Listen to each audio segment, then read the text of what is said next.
little bit easier to type in the Testing. music. Like, Testing. 1, 2, 3. Let me try that. I guess I was just we need to thinking make for that hot. market No, no, music. no. Yes, Daddy, like that. Yeah, we'll make it like that. They did already. Oh, Like was an a erectile manscaping dysfunction. I guess. See, look, watch this. Talk in there and watch these You know, things. Silly Wizard Okay. on Spotify. See how the lines go up and down when you A talk? little bit. Talk. Hey there. See, that means it's recording your We can put voice. it on later. We don't need it. Oh. Yeah, it's pretty cool, isn't it? Okay, I think so. Okay. Let me try those. Well, we'll play it back later, and you'll get to hear your voice. You have to stand up and talk in the microphone. Don't try There's this. an amplification. It's just things that I shouldn't say. I also tried that. Say. This is set up No, it's exactly not. how we It's want it, so we're not gonna. I can raise it. I am associated with theater, so I can deal with this. Okay, all right. So I get to start this event, which is a memory and a honor and a response to all of our memories and ideas about our parents, who were Mary Kate and Warren Dennis, and who were obviously around for all of us, or for at least 4 of us who are here. And I was the oldest, and I was born in Clarksdale, Mississippi, along with I'm sure my grandparents were, my grandparents were all there too. So I have a lot of memories of Daddy, largely because Mama was having babies. And I don't have the same amount of memories of Mama because she was too busy with the babies. And so I ended up spending an awful lot of time with my father. He was working at the time that I recall specifically at Judson College, where he was making scenery for these choreographed pieces that the dance people did once in the spring, every spring. And Daddy did every set for everyone while he was teaching there. And he did them largely single-handedly. And some of them were more elaborate than others. The first one that he did was the Billy the Kid Suite, which is an amazing piece of music, and which he built a full-size Main Street, Western Main Street. So he had double stories of buildings on both sides of the space that was the main street, which the dances happened in. And they could climb up, the dancers could climb up and onto the pieces. I also got to climb up onto the pieces while I was watching Daddy while he was building and painting and all of that. And I danced around a lot. and I got totally occupied by the music. I still have the music in my head. I also fell in love with the woman who played Billy the Kid, but I was a little young to really worry about that. But at any rate, I still have all those memories in my head. I still have very strongly, I can probably hum you most of the Billy the Kid suite with it if you really want to hear it, but you probably don't. But at any rate, I also was obviously had some connection with my mother. I think the main connection with my mother developed when I got old enough for her to be concerned about whether I was doing the right thing, which she, of course, thought I wasn't. And I, of course, thought I was. And that created some conflict of various sorts, but it wasn't like knock down, drag out or anything. So it was okay. And she was still fairly preoccupied with my younger siblings. And I went off to college and then went off to New York, and then, kind of wasn't around as much. And so the three other children formed a tighter bond, I think, maybe, than I did with the others. I think in some ways with my father, I was closer to my father. My father went to New York at times when I was there and hung out with me up there. And I think that ultimately, I think that if I had to say who I was more like, it would be my father. I have a poem here to read, which apparently we should read a poem. So that's what I'm going to do. This is a poem by E.E. Cummings that is called Anyone Lived in a Pretty How Town.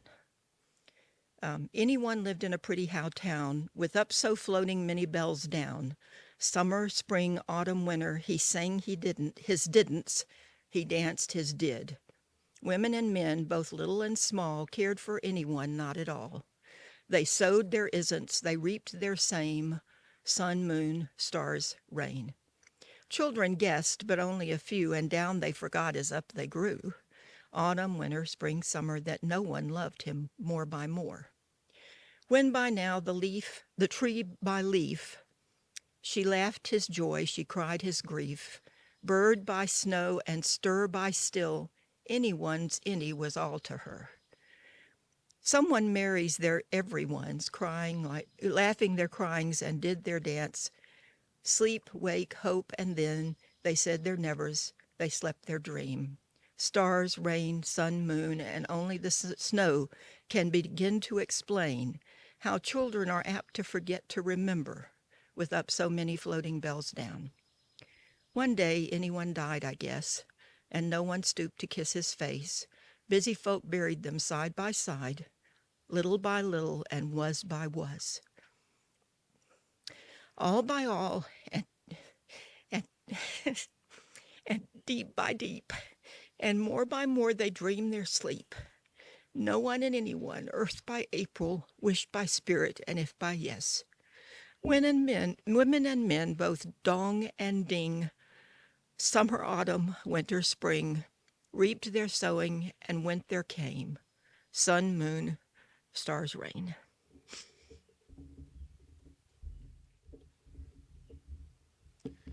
So since we're going by age, I'm second in line. I'm Cameron. And I'm going to tell a story about Mom. It's not, at the time, not a pleasant story, but now maybe it seems amusing and illustrative. But when we were growing up, weekends were sacred. We had great television shows we liked on Friday night. We had Saturday morning cartoons. We lived for the weekend. And this is Sunday now, where you get to sleep in late, but my mom's in the room and she's pulling clothes out of the closet and putting them on the bed. And I say, oh crap, we're going to church. And we hated it. We wanted to sleep in. We did not like anything about church. And it is a true testament, I think, the number of times we did go to church, that our mother got us all up out of bed on Sunday and got us to church as late as we were, which was sometimes pretty significant. And I think it sort of illustrates her indomitable perseverance, that she got 4 kids who really didn't want to do something to follow through without, we really, I think at some point realized that there was no choice. We were going and it just didn't pay to fight. And, it's that kind of spirit that for no professional reason, that she got a PhD in her 50s and all the other remarkable trips to Europe that she organized, and just, there was no saying no once her mind was made up. And we see this influence in some of my siblings. And it's just as remarkable. It lives on. So I'm going to pass it to the next youngest. I'm the youngest at heart. I had a hard time preparing for this. Y'all know me. I'm Edwin, and I got mom. I got mom more than anybody.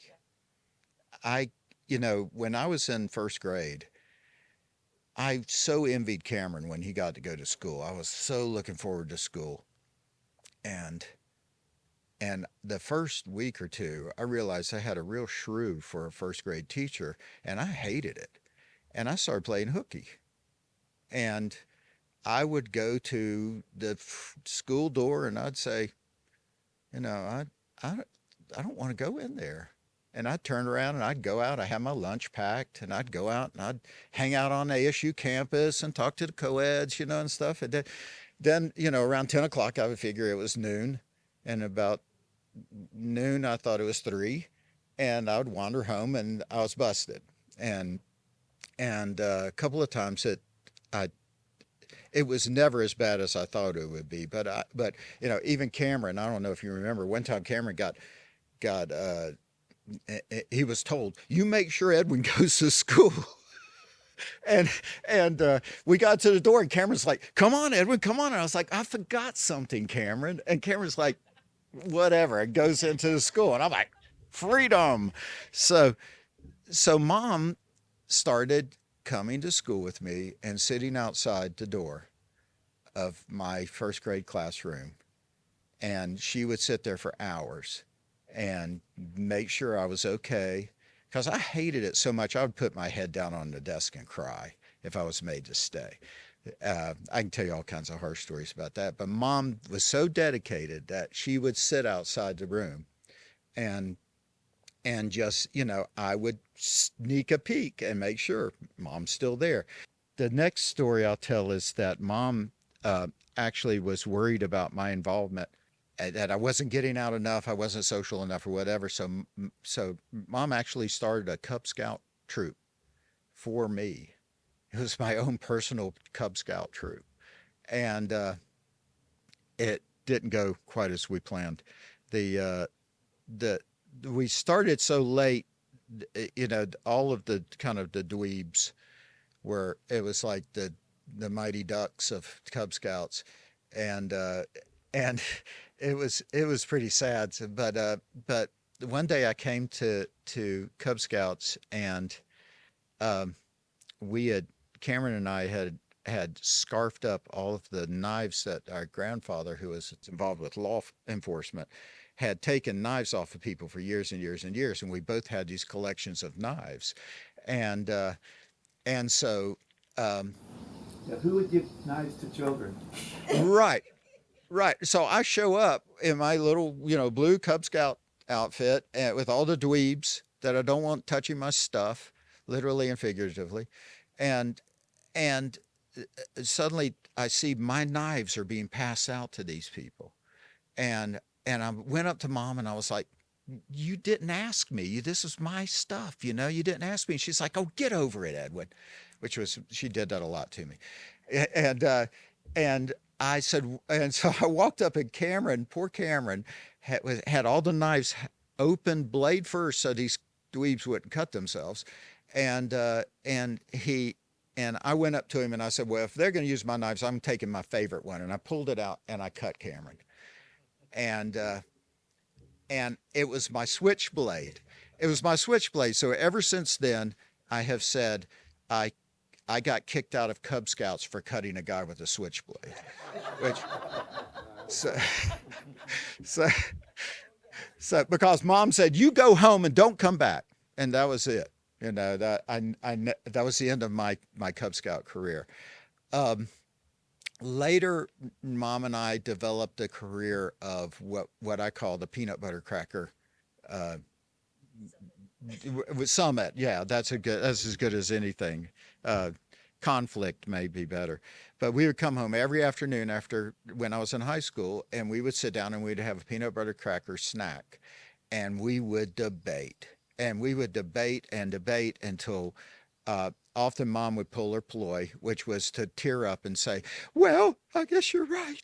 I'm sorry," and I'd say, "Oh, I'm sorry, mom. I didn't mean to make you cry. You're right. You're right. You're right."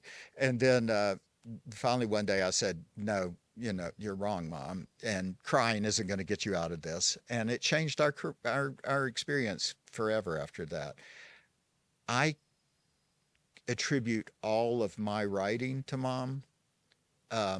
She, dad wanted to be a writer. Mom made me a writer. And one of my proudest moments was when I'd written something. She always proofread what I would write. And she said, "I tried to change this sentence 3 times because I thought it wasn't right. And I realized the way you wrote it was perfect." So but she was the one who really influenced me more than dad.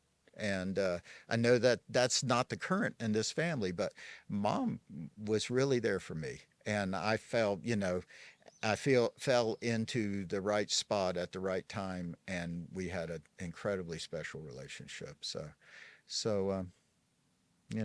here's to mom. She's, cheers. So I'm writing again because I would ramble, and I'm not very good with storytelling the way that the rest of the family is. Mary Kate Lowry Dennis. Never forget the Lowry. And every formal signature, every place that she would sign her name, she would introduce herself. Lowry was there. Being Lowry was a big part of who she was, not unlike being a Dennis and a Lowry is a part of who we are.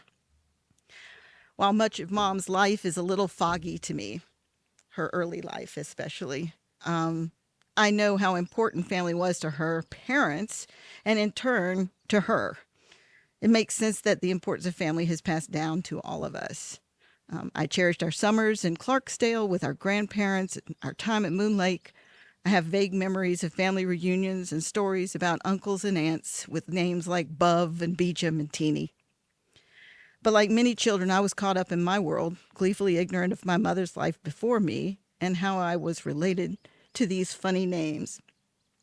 Our family mimicked her own, eldest daughter, 2 boys, and the youngest is another girl.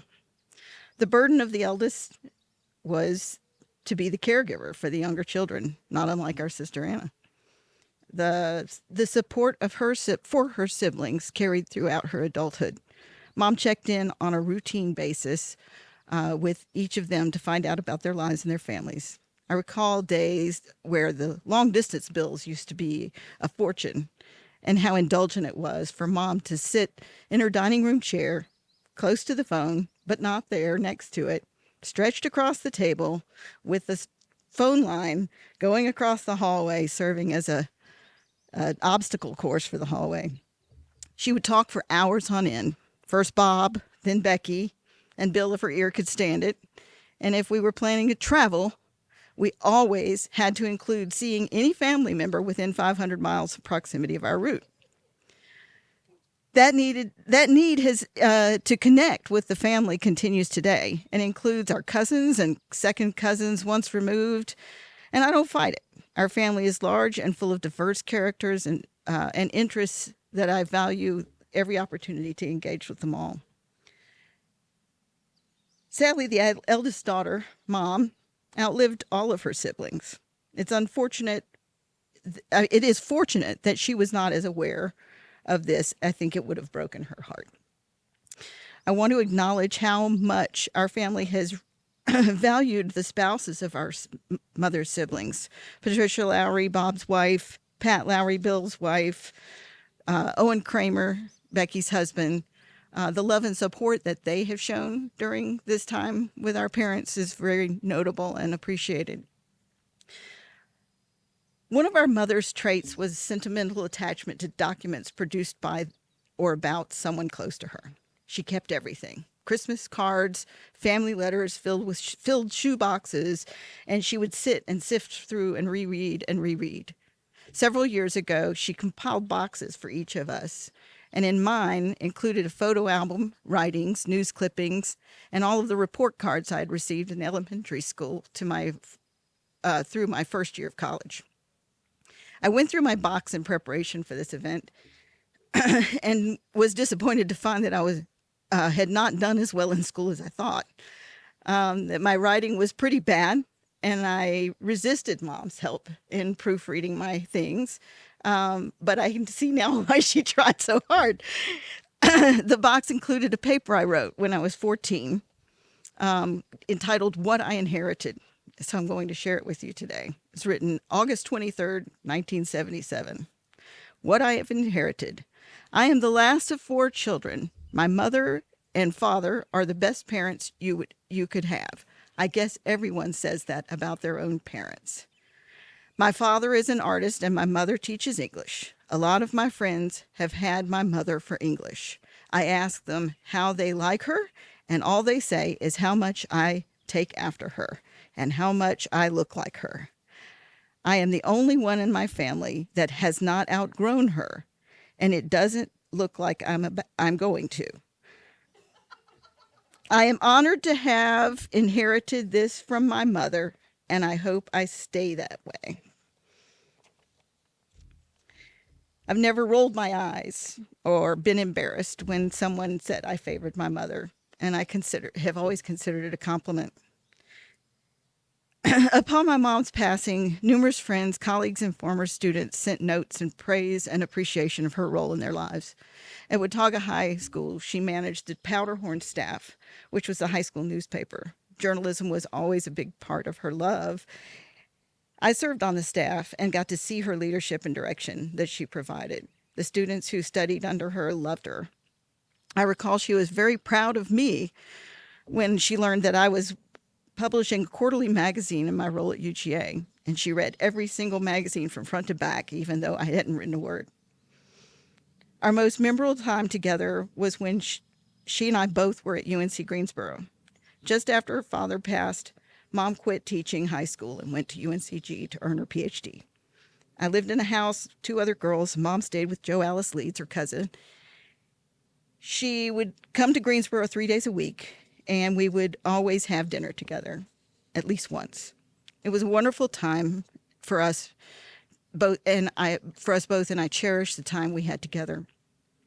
I'm sure we will speak of Mom's love of English literature today and poetry. Her love of Ireland was genuine, so it was not surprising when she selected Brian Friel to do her research on for her PhD. I was tempted, but instead of reading one of the numerous poems she sent us, I wanted to take the time to read from her acknowledgement sections of her completed dissertation. After all is said and done, she always came back to family. There are the obligatory thank yous to her faculty advisor and committee, and the last paragraph reads, "My chief support, as always, has come from my family. My cousin Jo Leeds, whose generosity in sharing her home in Greensboro made the whole thing possible. My brothers and sister and their families who cheered me on, my 4 children and their spouses whose loving, liberating attitudes enabled me to begin this degree and inspired me to keep going. My grandchildren who provided the crucial incentive. I really did this for them. And most of all, my husband, who cooked meals, listened to my triads, let me give lots of money to UNCG, and through it all remained not only a true artist, but a master of art and of the art of living. Lastly, I must thank my parents. Although they are not here to read this, I trust they know and are proud. They deserve to be."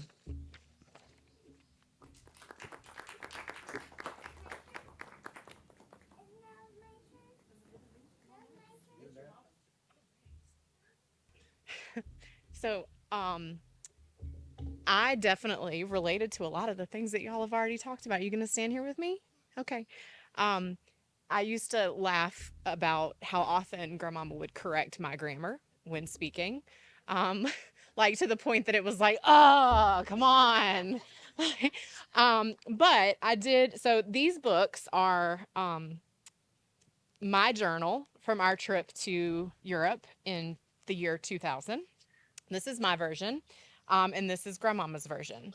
And so I think that I'm going to read a few pieces. I found a day that correlates really, like, there's an account of every day.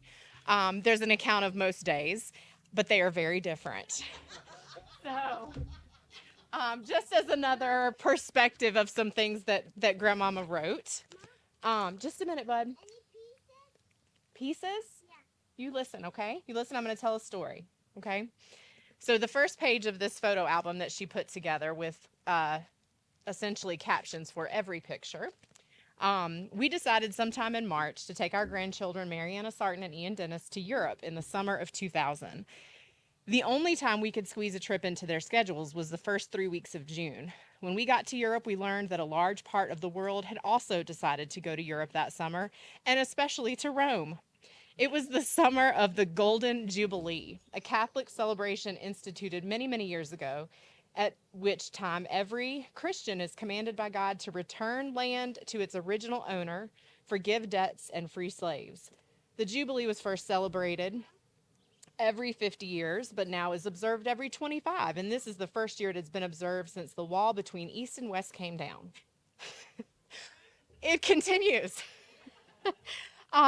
We saw most of what we came to see. We stayed in a variety of hotels, all of them quite well equipped and fairly comfortable, most with excellent complimentary breakfasts. And we also had lots of good meals of various ethnic cuisines.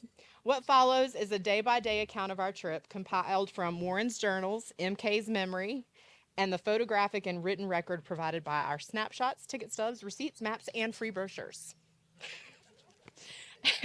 So now I have to find the right day because I closed that up.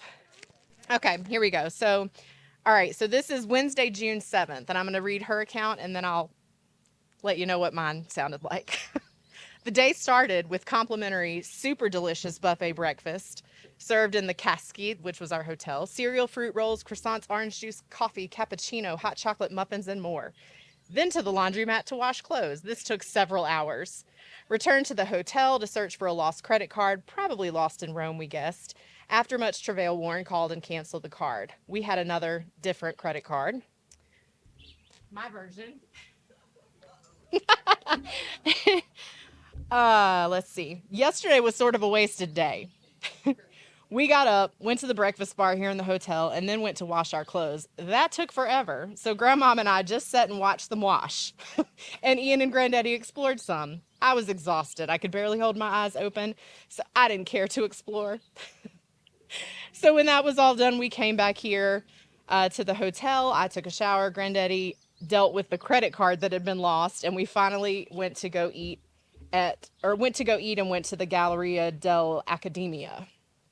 A little further down, it's where the David is. We went into the Accademia around 3:15 and saw all there was to see there, and got done around 5:30. So we went to find this Middle Eastern restaurant to eat dinner because we are all pretty tired of Italian food. Walked around until 6:30 trying to find it, which was typical on these trips. At 6:30, we were all exhausted, so we gave up and went into a new modern little place, and I had the first meat I've had this entire trip. Okay, so then the next day starts with the Thursday, June 8th. The first sentence is planned more carefully for this day. So clearly we were all, we recognized the day before was a little challenging. My comment about that was today was much more productive. So like my perspective was that we were being more productive. Their perspective was back to the amount of planning that went into this trip. It was 20 days, I think, of, I mean, just constant travel, train after train, like ticket after ticket that Grandmama planned and organized like to a T, to the point that we didn't take, all of our luggage was carry-on. we never checked a bag because we weren't staying anywhere long enough that our luggage would catch up to us. So I literally had this like bootleg duffel bag on a rolly cart strapped with like bungee cords. So anyway, she planned way better than the rest of us, and also wrote much more eloquently than the rest of us. But yeah, that's I some of this is perfect grandmama in the way that she frames things, and it's fun to look back at the comparisons. And I have lots of memories where I was on this page and she was on this page, but we always found our happy medium. So.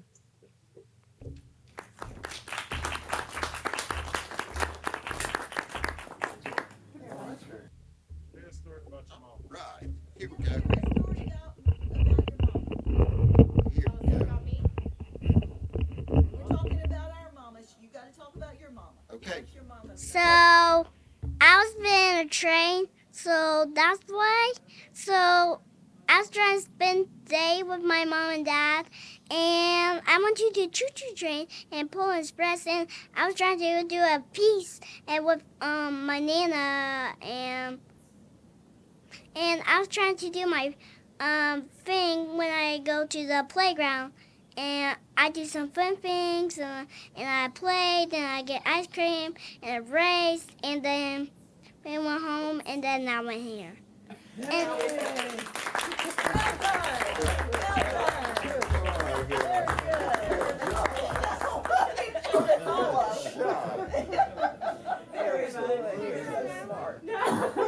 I do another one? You're so smart. That was perfect. Yes, it was. I never prepare for stuff like this. I think both of my grandparents had in common this kind of effervescent, extemporaneous style that I don't have innately, but observed. And you could put Granddad in front of a room of people and he would start lecturing about the most salient thing or whatever was on his mind, depending. Grandmama was no different. I think she was a little bit more circumspect about it. If people didn't necessarily, if the room wasn't right for it, she wouldn't lead with an anecdote about Picasso in the same way. But it's true that I was closer to my grandfather as, somebody inclined towards art, but I was also always a verbal person. And my earliest concrete memories of my grandmother, long before I discovered what she was about and how much that also mattered to me, was of just these kind of like scratchy tweed hugs between her classes, between her trips to Greensboro. She was not rushing to take me for milkshakes at every opportunity. She the things, the toys, the comics, the things like that she bought me loom larger in my memory because they were fewer and further between. I spent less time with her, but I spent a lot of time explaining the real Ghostbusters cartoon to her one day, and I remember every second of that because she was in the house and she was really interested. Our relationship was kind of like that. We would not necessarily spend all our time together, but we would get into these intense dialogues. And there was a year where I ran out of ideas and moved in with my grandparents. When I was about 27, I couldn't afford to live in Asheville. Everybody I knew who could afford to live in Asheville had also left. And I said, she's just had a knee replacement. Maybe I can help out and crash. And that's what I did. And as luck would have it, we ended up spending the 2008 election season together. And that was where we really connected in a way on politics as a spectator sport. I think she was much more idealistic about it than I was. She really believed what these guys were saying at every turn. She didn't want to give, the benefit of the doubt to somebody who might be a politician who might prove to be a bad person. I said they're all thieves and liars. It's just that the Democrats are the ones who are willing to say the things that I want to hear. And she would say, well, that just breaks my heart, or something to that effect every time. And I'd say, I'm not a Democrat. I don't think that that's like worth it. I'm certainly not a Republican. And she would say, well, as long as you're not a Republican. But she pressed me to register as a Democrat to be sure that I could vote in the appropriate primary, because she was already gunning for Obama. And I mean, it was this thing where I was deeply cynical about the whole process. I said, this is all theater. This is absurd, but that guy's better at it. And she would say, yes, that's the guy we like. We were able to connect in a way that I assume that people who are passionate about sports, like multi-generational families where there is like the team whose colors you wear, we were able to do this from the primaries through all the Republican debates that we just jeered in language that she was not always comfortable with, but at least in spirit, like very agreeable to. It was this thing where I like I said, Granddad was always the one I was closer to, but we hit a wall with this stuff because he like me was deeply cynical about all of it, but he was content to watch the late night comedy recaps where I wanted to pick apart these guys' statements in, minute detail and say, that guy's full of shit. This is why. That guy's full of shit. This is why. I was able to do that with Grandma because she wasn't content to consign it to, absurdity. She wanted to believe something about it. And I wanted to want to. But at the very least, like, we could agree that it was as entertaining as professional wrestling. And we were firmly on this team and everybody else was a piece of shit. And it was terrific. And this is, this is the longest time that I spent with her at a stretch. And it's also right before we all started to really notice the onset of her dementia. So it's a period that despite the fact that we spent much of it breaking each other's hearts with our respective cynicism and optimism, it was, it was one of my most cherished memories of her. I think that we were able to, to armchair quarterback the 2008 election together in this way where, she would, with her still debilitated, freshly replaced knee, kind of hobble out to give me a hug every night, no matter how late, no matter what nonsense I was watching to clear my head from the fact that I was living with my grandparents for some reason in a town where I suddenly knew no one, and could not go to the bar or go see 10 bands play if I had my choice. And it, I don't know. Like I said, I don't prepare for these things. I peter out eventually, but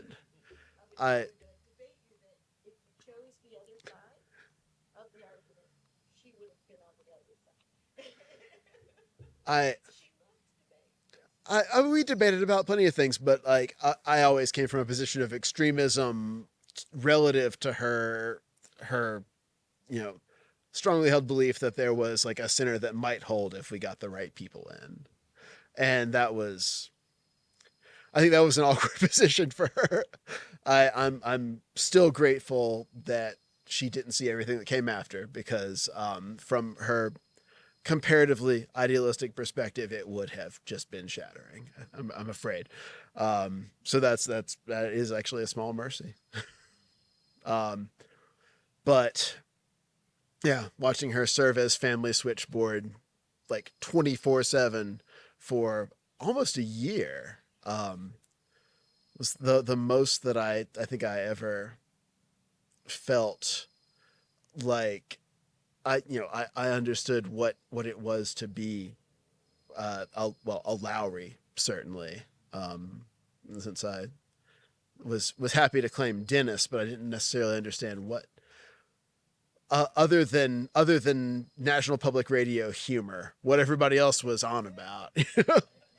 I don't know. I've reached the point where I'm not sure I can contribute much more, but So similarly, I have spent a lot of time thinking about what I would like to say, but not a lot of time writing it or really planning it or cobbling it together in any sort of coherent statement. So we will see where this goes as well. I think, in this time spent thinking about Grandmom, at first it felt like, I don't, as many have said, like I have so many intense, happy memories with Granddad, and I think my memories with Grandmom are a bit more subdued in a different way. So, but the more I thought about it and the more I thought about her, I think, one of the things about Grandmom and Granddad were they were a pair. So it is hard to think about them separately in any way.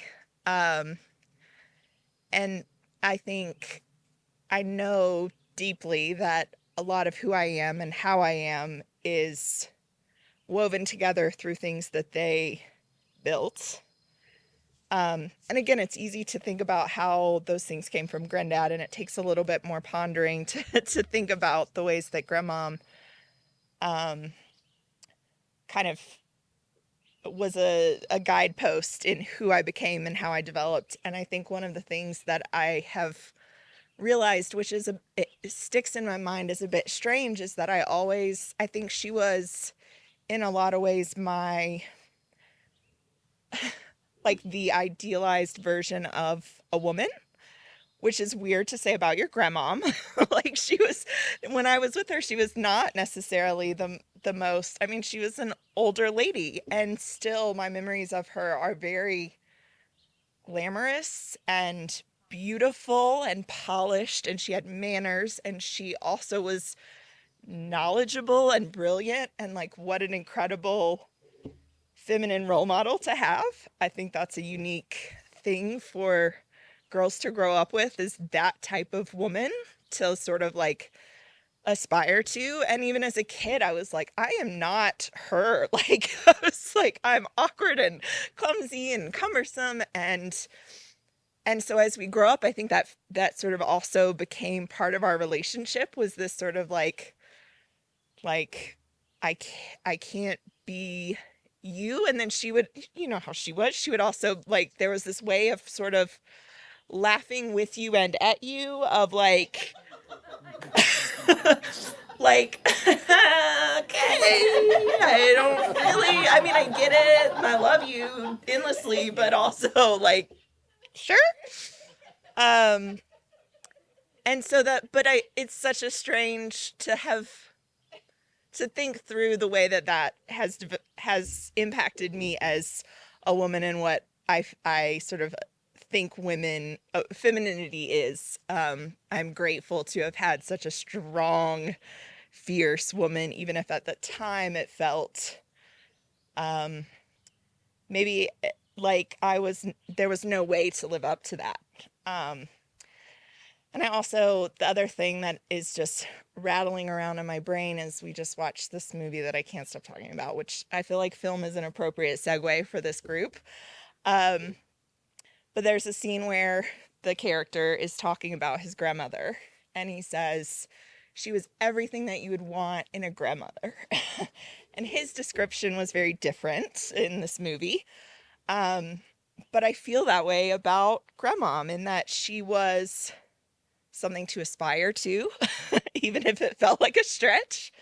And she loved deeply in her own way. It wasn't as gregarious and exciting as maybe Granddad's ice cream and presents way of loving, but the concern for our warmth and our comfort. And that we were fed and that we experienced the wonderful parts of life in the way that we talk about Granddad introducing us to art. She introduced us to theater and music. I mean, and they did as well. That's where it's like you can't separate the two. But I do think even though it was a bit more subtle, she played a huge part in who I've become and the things that I value in life. And finally, looking through all the pictures that everyone uploaded, the smallest things become instant memories of her. So there are weird things that instantly make me think of her or Granddad or both, like just seeing the carpet in the living room in their house in Boone. Grapefruit spoons will forever remind me of her. I remember one time she took me shopping for shoes and we went to the Sass store. That was all those like tan leather lace up shoes that were all she wore. So yeah, just tickled. As tickled as she was by me, I think I was equally tickled by her and her memory. So, and she would love this. She would love this so much. So thank you to all of you.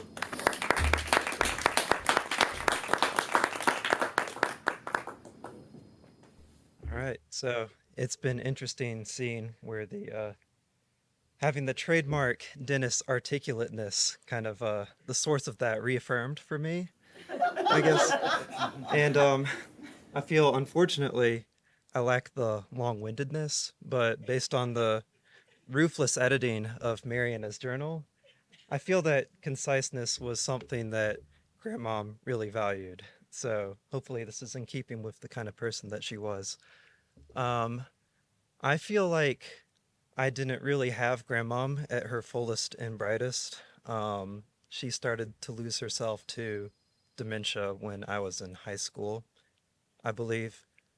And so I've been losing her piece by piece for quite a while now. But I think the thing that stands out the most to me about her is that when you lose somebody in that way, the most fundamental parts of them persist through that. And visiting Grandmom in the dementia ward, you could always see that she was someone that really cared about everybody indiscriminately. And I think that most of us take after her in that way to some degree. And, you know, I feel blessed to be surrounded by that, you know, because Grandmom is somebody that I probably could have benefited from a lot to this day. So that's my piece. Thank you.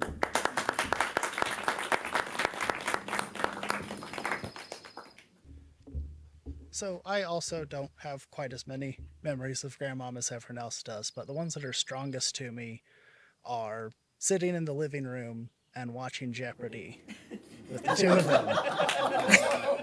And it stuck in my mind, and it set something in me as a little kid that was like, these people have the answers for almost every question in this game. That must be what you have to do to be a grown-up. And so then I set about finding the answer to everything. And so now I go to trivia every Tuesday with all of my friends. And sure enough, I know every answer. And they all go, how do you know this? Why do you know this? And I go, Grandmom and Granddad. That's my piece.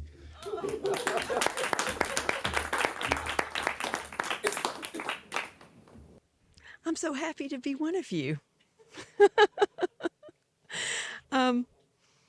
So Cameron and I have been married for, this is going to be 43 years this year. And before we got married, we were together for 3 years. So, you know, I'm just going to say almost 50 years. And y'all are my second family. without question, this is my second family. Well, it's just hell, it's just my family. And I guess, I was hoping that I picked something suitable to share. It's about the last part of Mary Kate's life. And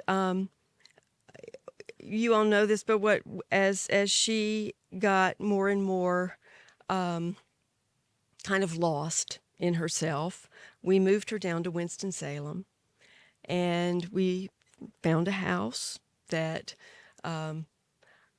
was just incredibly reminiscent of the house up in Boone. It was like a little mini version of the house in Boone, with the same kind of, soaring ceilings, place to hang gorgeous paintings, the same kind of brick in the fireplace.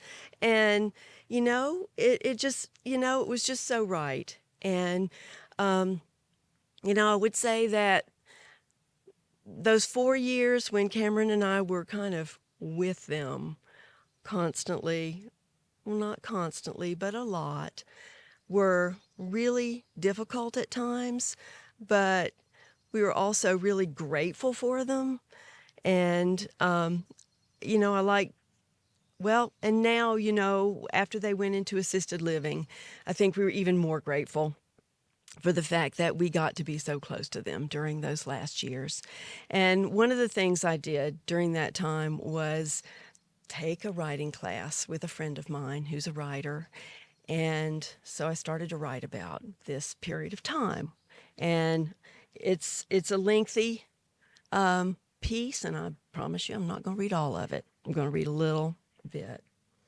And it'll be about that period of time right before they went into the Heights. Oh, and I should say, it may sound ridiculous. When I was writing this, I changed everybody's names. Yeah,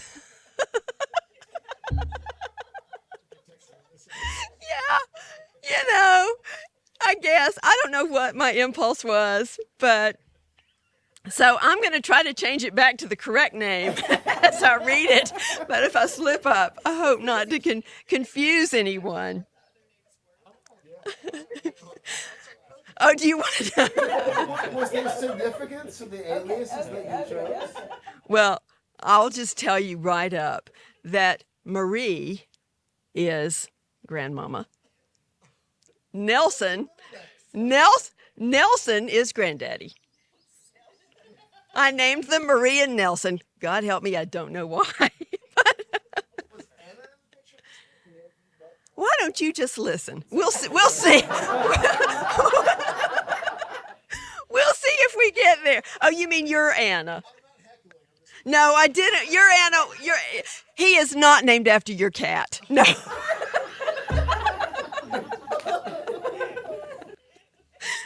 All right, y'all bear with me.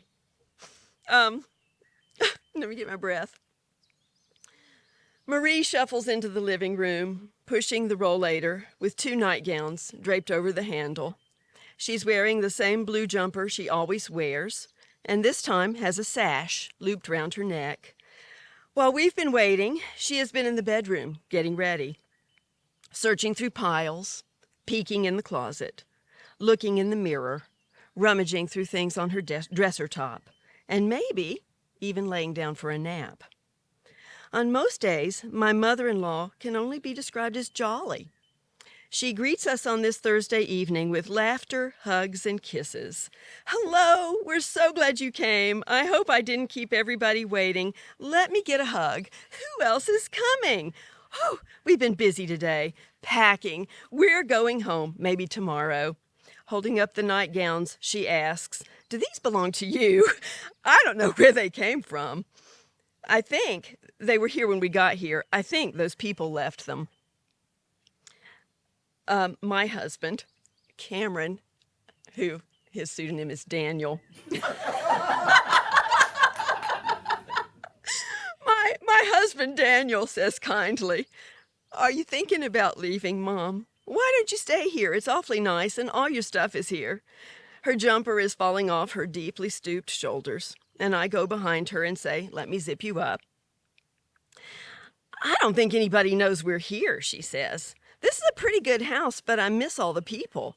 The people think we should go back home. Some people, I don't know who they are. Who are they, Nelson? Those people who used to be here. Outsiders, I think. Sit down and stay a while. We could have a little ice cream. Well, I think we're going to go get some dinner first, I say. Oh, right. Where are we going? Who else is joining us? Where are we going? Well, we're going to Carmine's, Nelson offers wearily. You know Carmine's. He slowly begins to rise from his new faux leather recliner, falls back into the chair, and starts up again. His chair is set just so in front of their flat-screen TV. A small side table is cluttered with remotes and papers, including his handwritten calendar. The TV, the recliner, and side table comprise Nelson's headquarters. From here, he can watch Marie, surf channels, and doze. From here, he keeps up with the news and watches movies. His mind is filled with films. When Nelson was a boy in Mississippi, he spent summers at the cinema, watching movies until forced to leave with a blinding headache.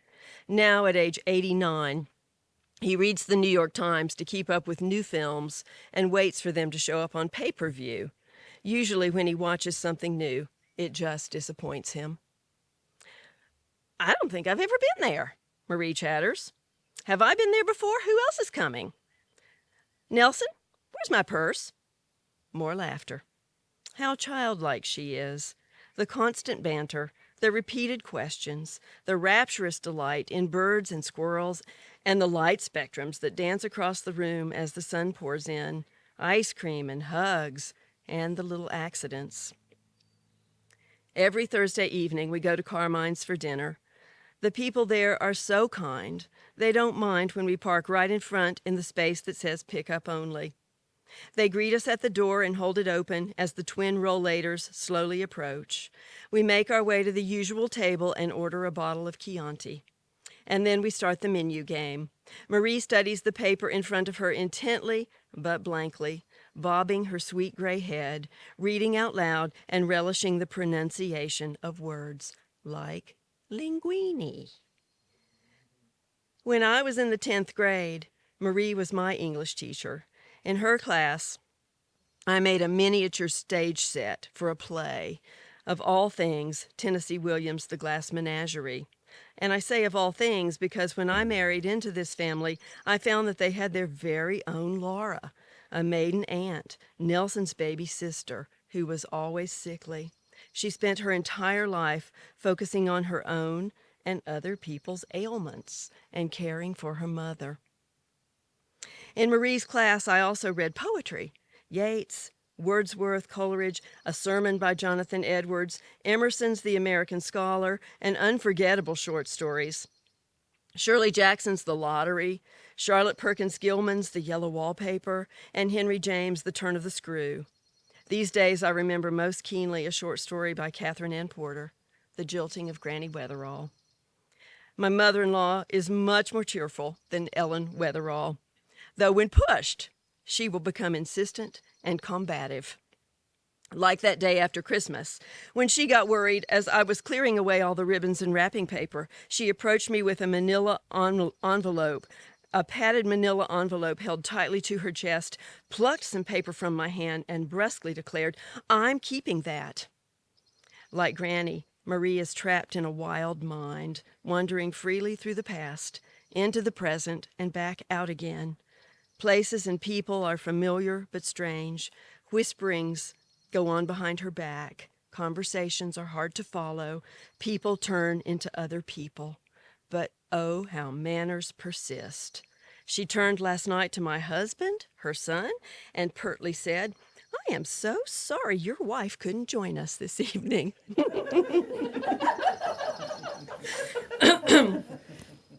Tonight at Carmine's, time and space have predictably shifted.